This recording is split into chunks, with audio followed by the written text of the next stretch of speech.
So, welcome Chris McDonough, mastermind behind the Pyramid Framework. Talk about Auth is hard. Let's ride bikes.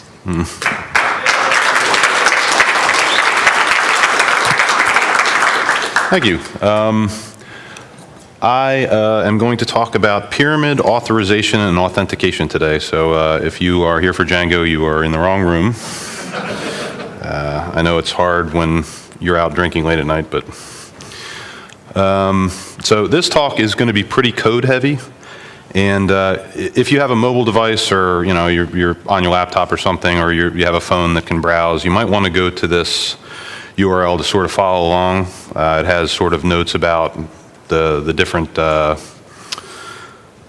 steps that we're going to take as we talk about pyramid authentication. I'm going to take you through a set of steps from an application, a pyramid application that has no security, to a pyramid application that has way too much security. That URL it's probably impossible to read down there, but it's at the bottom of the screen. It's github.com/mcdonc/bikes. But if you go to github.com and search for McDonc MCDONC, you'll wind up there. So a few principles before I start showing code. The way I like to develop web applications is to not think too hard about security while I'm actually making it work, because I'm not very smart, and I need a way to actually just sort of have it work without thinking too hard about, can this user do this X, Y, or Z? And so one of the ideas that Pyramid sort of implements is that you can build your application and then sort of sprinkle on security later. And typically, the way we like to sprinkle on the security is not by changing the code that's actually in the application. We actually like to sort of change the view config decorators and the configuration stuff, so that people can either execute or not execute certain views based on permissions and other fancy stuff that we'll talk about. The sort of buzzword for this is declarative security. And what declarative means is that there are no conditions. It's a system that there are no if statements in, because if statements are where bugs live. So I'm going to call these different modes of security. Most web applications have some form of security that I'm going to call global security, which means you make an assertion that some user or some group can do X. Let's say it's edit blog entries. That means that user can edit all blog entries. All right, so that's what I'm going to call global security. There's another kind of security that I'm going to call object level security, where a user can edit this blog entry, but not edit this other blog entry. And sometimes this is referred to as row level security in SQL-based systems, but not everybody uses SQL, so I just call it object level security. So a few definitions. One is a principal. Principal not as in high school principal, but principal as in a user or a group. A real person, Chris McDonough, as real as I can be, is represented by some number of principals. All right.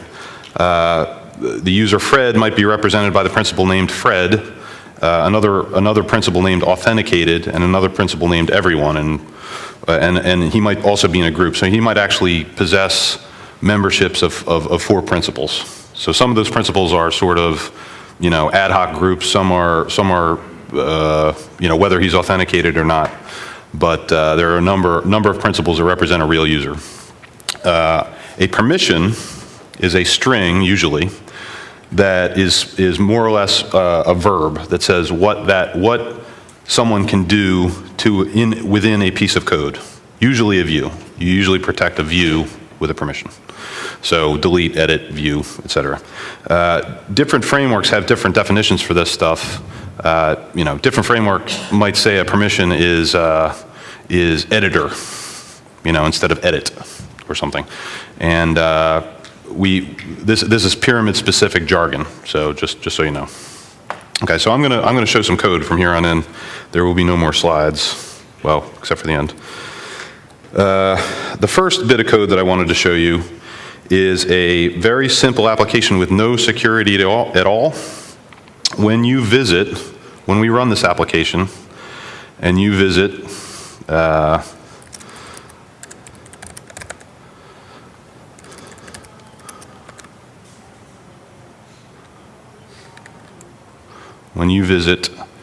blog 1, okay, I don't know if everybody can see that URL, but it's localhost 8080/blog/1. There's no actual logic in this application. It's just sort of, okay, pretend this would show a blog entry of some kind. And when you go to blog 1 delete, it will delete that blog entry. Okay, that blog entry is now deleted. This is all this application does. It has no security at all. Anyone can view any blog entry. Anyone can delete any blog entry. That's the whole point of it. So I'm going to go on to another one. So I'm going to just for fun here before I go on, I will show you the sort of view functions that do this. Here's the thing that shows the show view, and this one that's number well, both are number 1, sorry. But the second one is the one that shows the deleted one. As you can see, they're very simple. They don't do much. In the bottom of this thing, we just have stuff that adds routes for those things and configures them. So I'm going to move on to something that actually does some security. Okay. I'm going to go on to a slide to a system where we actually are wiring up a login and logout view. Down here, we have config.addRoute login and config.addRoute logout. And those are two views that are defined up here. The login view gets a user ID out of the get parameters. It's like $user ID equals Fred or whatever, and sets some headers in the response to set a cookie. And that cookie says that, okay, this guy has a cookie that says his user ID is Fred, no worries. And we also have a logout view that does the inverse. There's no way to unset a cookie, explicitly. There's no unset cookie header, so you have to expire the cookie. So it's a set cookie header that expires the cookie. So we can now log in and log out. We don't do any, in a normal application, we would do some password checking here or something. But for the purposes of this demonstration, imagine that the login view checked that the user had supplied a correct password, okay? And the rest of the application is exactly the same. Here we have a show view that I need to take that line out of. And it just shows a blog entry. And we have a delete view that deletes the blog entry, but we've added a little bit of hair here, this code, that grabs that user ID that we set in the login view, and if it is none, if the user is not authenticated, we raise an HTTP forbidden error. And we'll see what that does here. So now, I'm going to do the same thing. I'll go to the show view, and we can see that still works. But if I go to the delete view, oops, let me log out first.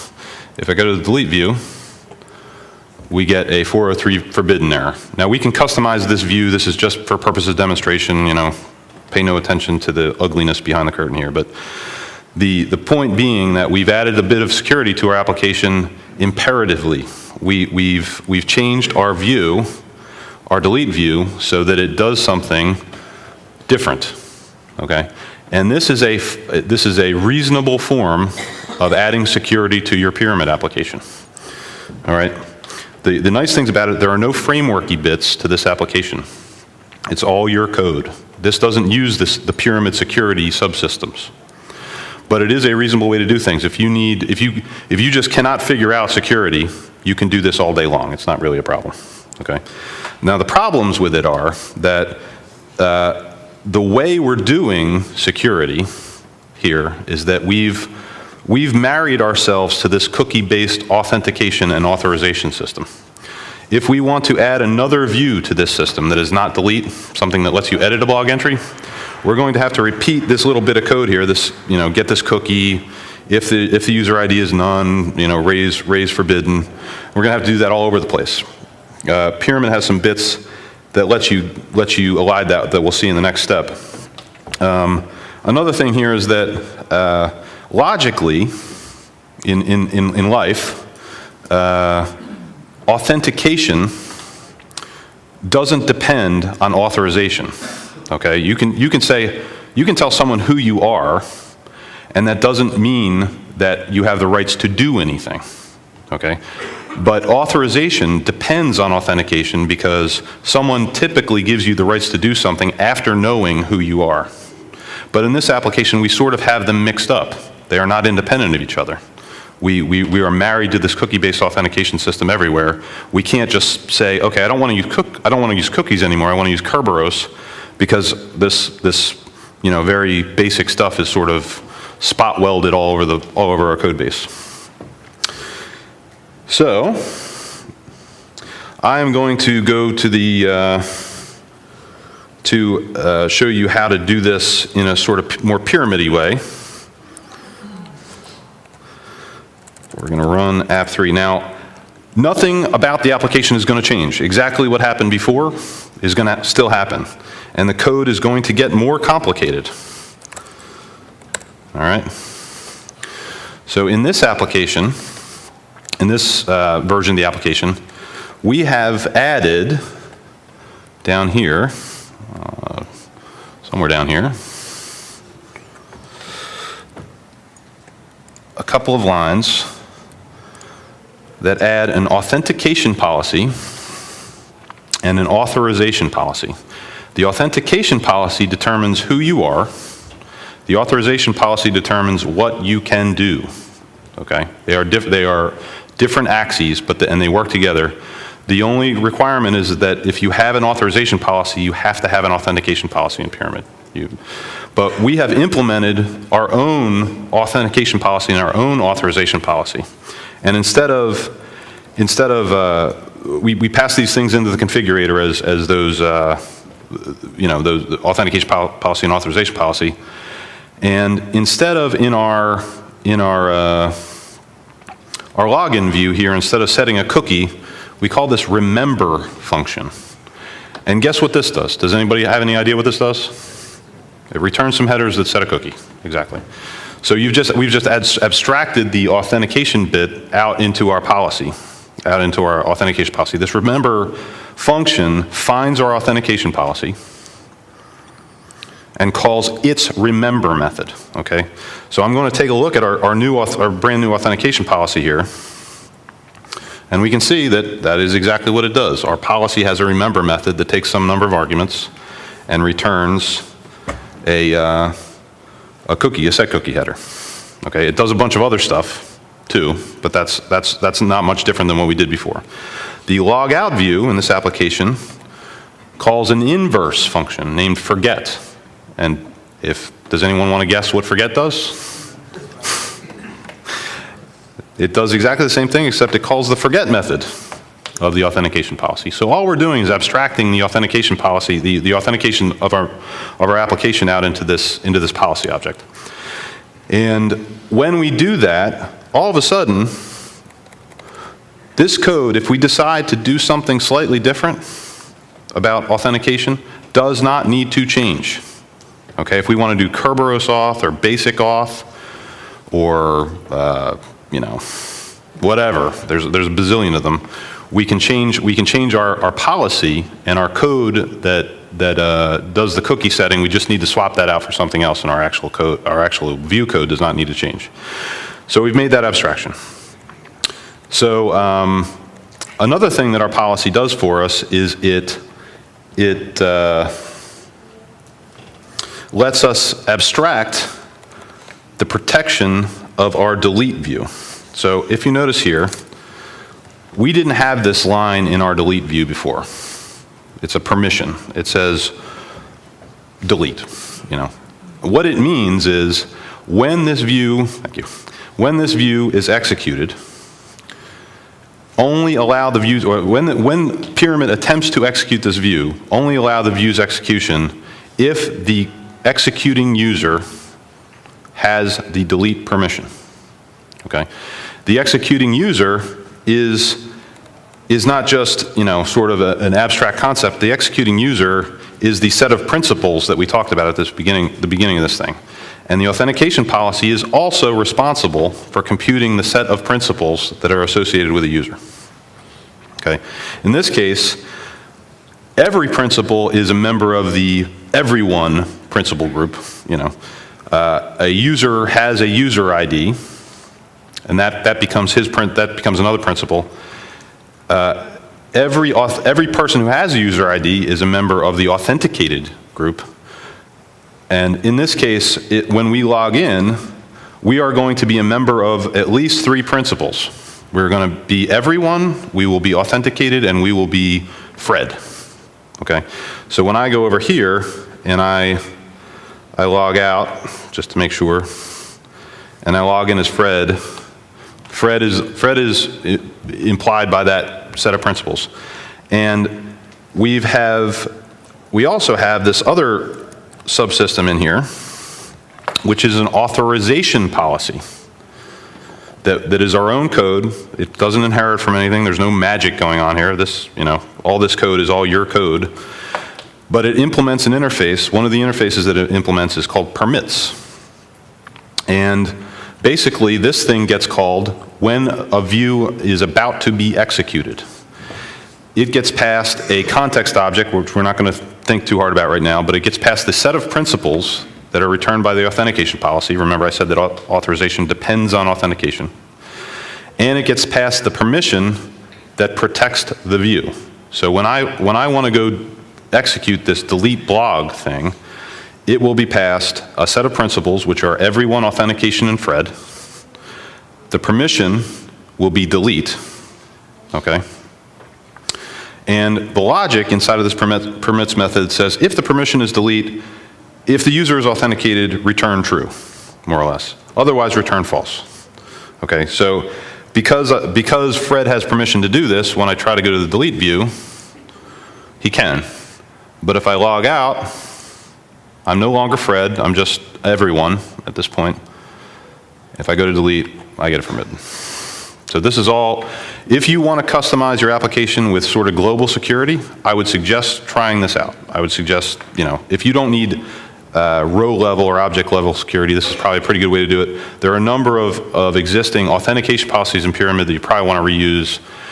You might want to reuse the existing authorization policies, but you don't necessarily have to. Okay, but you almost certainly want to use the authentication policies that are in Pyramid for this. So, everybody's head spinning at this point?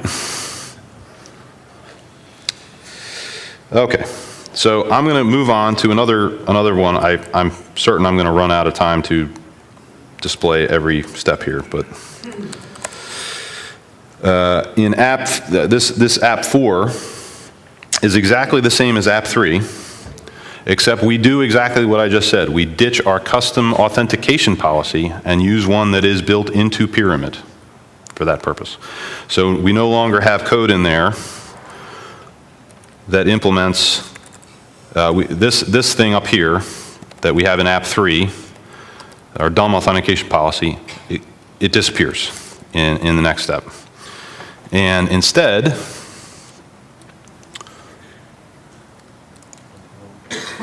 we use this thing called an auth ticket authentication policy. Okay, and basically that is a pure swap. There is no other change to this thing other than just removing our dumb authentication policy, swapping in one from Pyramid. And this thing does almost the same thing as our dumb authentication policy does, except it sets a different kind of cookie. All right, and it has a little bit of hashing going on with a secret, so that we know that the guy hasn't tampered with his cookies. All right. So if you just have global authentication, or you just have global authorization needs, this is probably where a good place to start. All right. This application works exactly the same as our last one. I won't even show it operating because it's exactly the same. Pyramid has a couple other authentication policies, the session authentication policy, a basic auth authentication policy, remote user authentication policy if Apache controls your security. So This is a good place if you need sort of, Django style or other web framework style authentication. You want to wind up here. I'm going to move on to the next step, which is app 5 here. And we're just going to make a slight change to our app 4 stuff, although this is typically, I think, where people go off the rails about how to use pyramid security.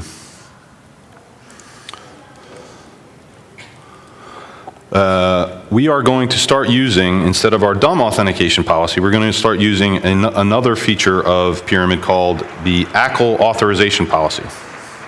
So we've ditched our code that implemented the dumb authorization policy that did, if the permission is delete. That is a terrible 5-minute sign. If the authorization policy is delete, if the permission is delete and the user is authenticated, allow the action, otherwise do something else. We've replaced that with this built-in ACL authorization policy.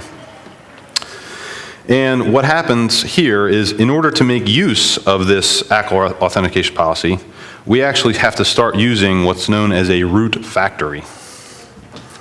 And you are permitted to freak out. But we pass this root factory object into the configurator, and every time a request comes to our application, an instance of this root factory object is created.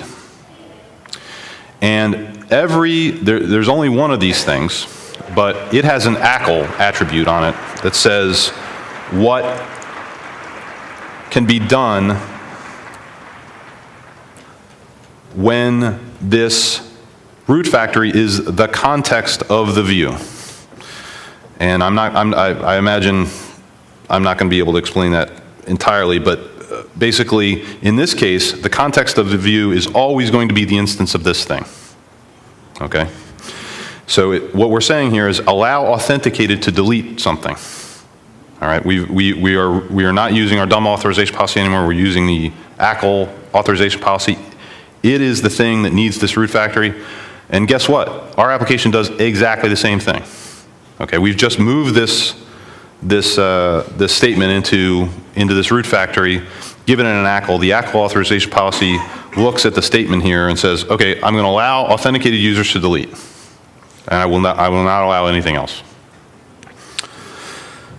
One of the important bits of what we've done here is we've removed every bit of conditional logic. This is all declarative code. There are no bugs in this application caused by you typing, more than likely. All right? And that's pretty powerful. That's a powerful thing. So I have two more. How much time do I have left, Blaze, do you think? Almost 5 minutes. Okay, good. So I'm going to try one more step here.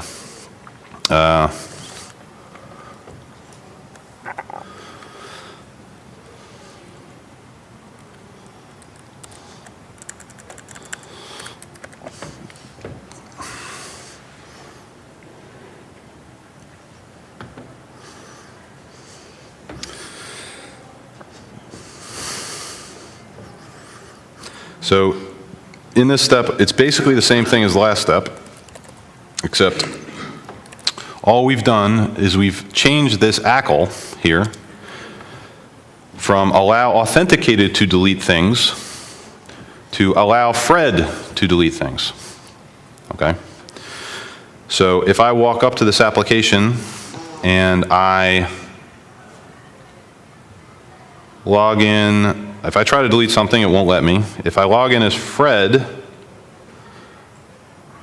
it hopefully will let me. Yes. But if I log in as Joe here, it does not. Okay, that's the power of having ACLs and being able to change those things. In other systems, these contexts, the things that are produced by root factory, the state of the root factory objects may live in a database. It might not live in code. Okay, so you can sort of dynamically change ACLs and move stuff around. Okay, so quickly, we're going to try to tackle the next step. This is probably too much. This is probably 10 pounds in a 5-pound bag, but we'll do it. In this next step,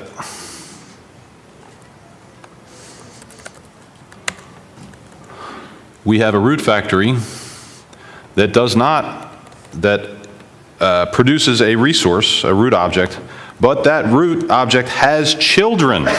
It is a tree of things, all right? And the tree contains exactly one sub-object. Sub-object is named 1.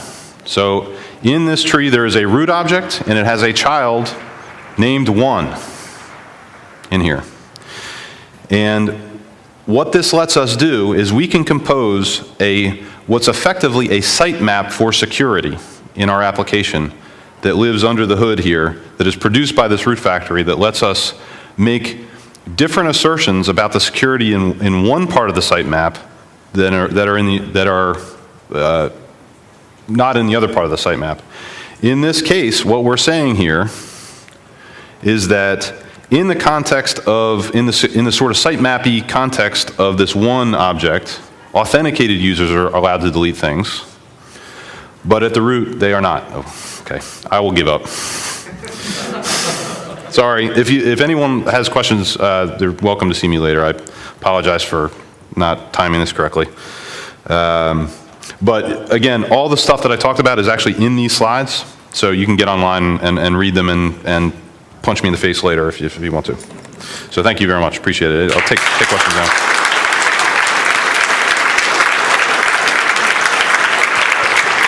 We have like 5 minutes for questions, so if we have a question, just go to the microphone and you can ask question. Good.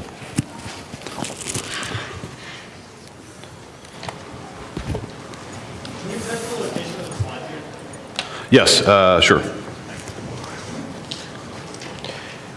Meanwhile, can you tell us quickly an overview of how to integrate other auth systems like, say, OAuth or OpenID? How do those things plug in? Thanks. Sure. There is a system named Velrus that is, I think at this point it actually requires Pyramid, but it's actually more general than that. It's sort of something that just happens to use Pyramid to do that stuff. And it has authentication. Well, I'm probably wrong about this actually, but it definitely has sets of event handlers that will allow you to produce successfully logged in users based on Twitter stuff and GitHub stuff, and it's got a bunch of providers in it. So that's probably the place to look. It has pretty good docs. So and it plugs into Pyramid nicely. How do you spell Velrus? V-E-L-R-U-S-E.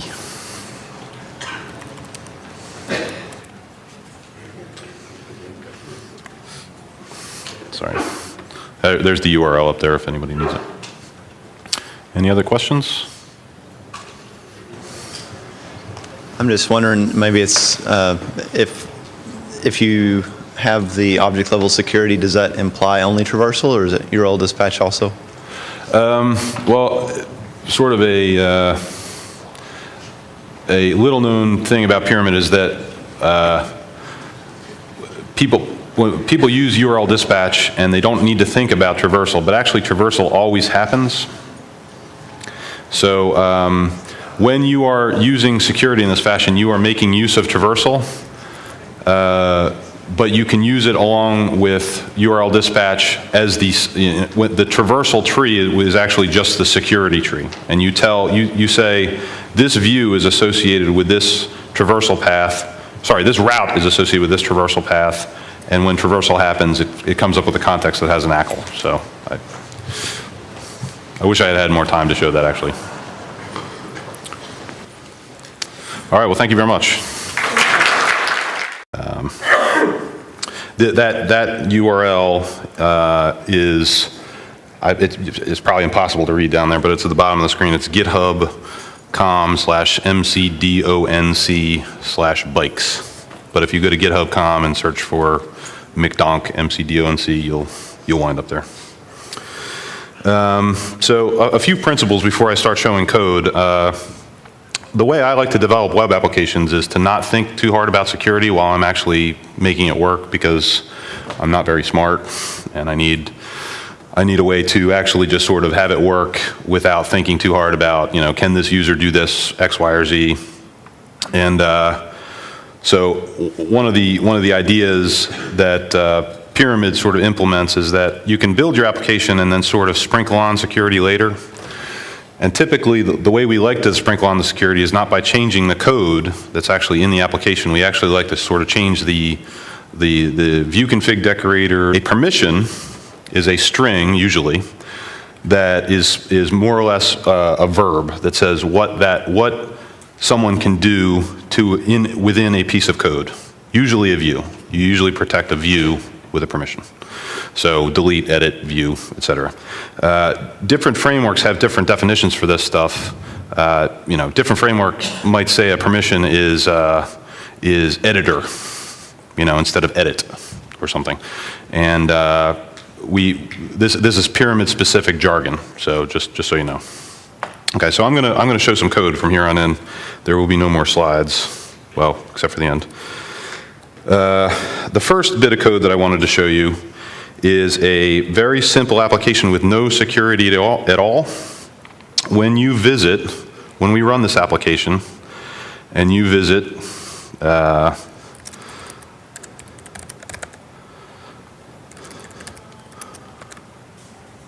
user can edit this blog entry, but not edit this other blog entry. And sometimes this is referred to as row-level security in SQL-based systems, but not everybody uses SQL, so I just call it object-level security.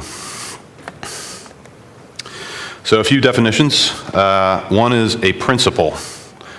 Principal not as in high school principal, but principal as in a user or a group. A real person, Chris McDonough, as real as I can be, is represented by some number of principals, all right? The user Fred might be represented by the principal named Fred, another principal named authenticated, and another principal named everyone, and he might also be in a group. So he might actually possess memberships of 4 principals. So some of those principals are sort of, ad hoc groups. Some are whether he's authenticated or not. But there are a number of principals that represent a real user. So, welcome Chris McDonough, mastermind behind the Pyramid framework. Talk about Auth is hard. Let's ride bikes.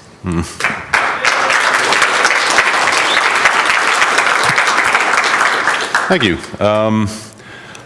I am going to talk about Pyramid, authorization, and authentication today. So if you are here for Django, you are in the wrong room.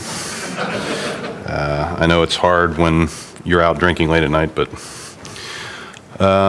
so this talk is going to be pretty code heavy, and if you have a mobile device, or you're on your laptop or something, or you have a phone that can browse, you might want to go to this URL to sort of follow along. It has sort of notes about the different steps that we're going to take as we talk about Pyramid authentication. I'm going to take you through a set of steps from a Pyramid application that has no security to a Pyramid application that has way too much security. There's in the configuration stuff so that people can either execute or not execute certain views based on permissions and other fancy stuff that we'll talk about. The sort of buzzword for this is declarative security. And what declarative means is that there are no conditions. It's a system that there are no if statements in, because if statements are where bugs live. So I'm going to call these different modes of security. Most web applications have some form of security that I'm going to call global security, which means you make an assertion that some user or some group can do X. Let's say it's, edit blog entries.